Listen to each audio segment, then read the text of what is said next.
Yeah, I mean, and you make a very important point.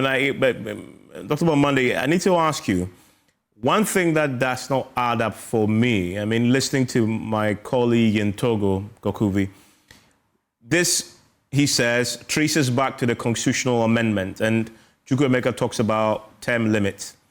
But the constitutional amendment that gave Fonya Singbe this life presidency, if you like, happened in March. It's taking more than a year for us to see a protest. I mean, is there something else happening here? Because you would think that at the time when the change happened is when people would naturally, spontaneously then react to it and demand a stop to it. But it's taking a year plus. We're now seeing a popular uprising. Are we missing something?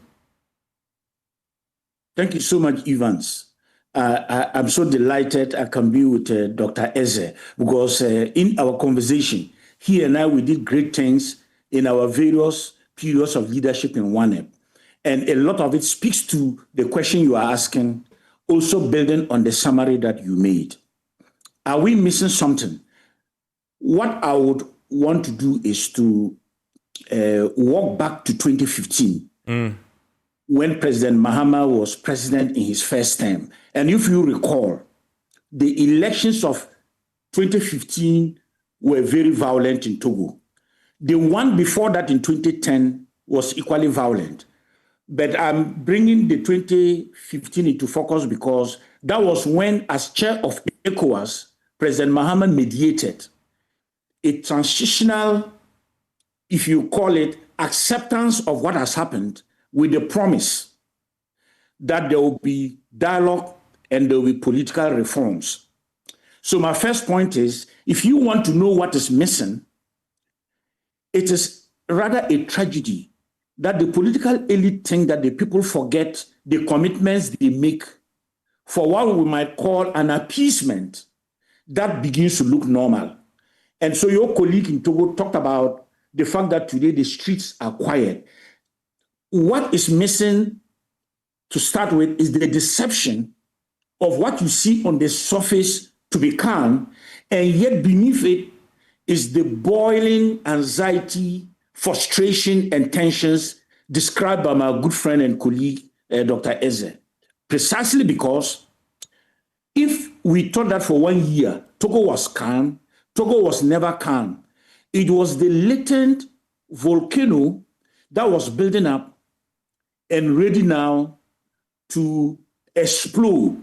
The question was, when is the explosion going to happen? And so the landmark is, rather than the reforms that respond to the grievances that led in the first place to the 2015 post-electoral violence, without consultation, the reforms rather doubled down on what many people resent as the perpetuation of elongation of power and authority.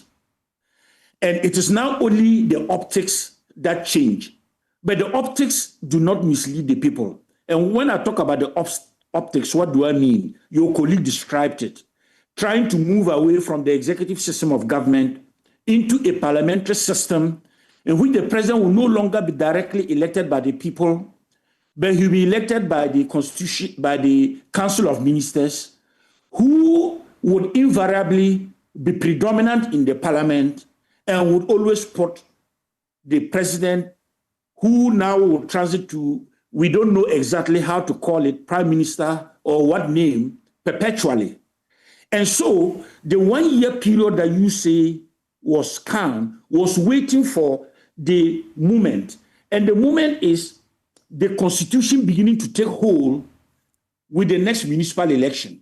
And so the people of Togo are waking up to the reality that if we thought this was a facade, it is settling in and it is really going to happen. And that is what has agitated the violence that we are seeing at the moment.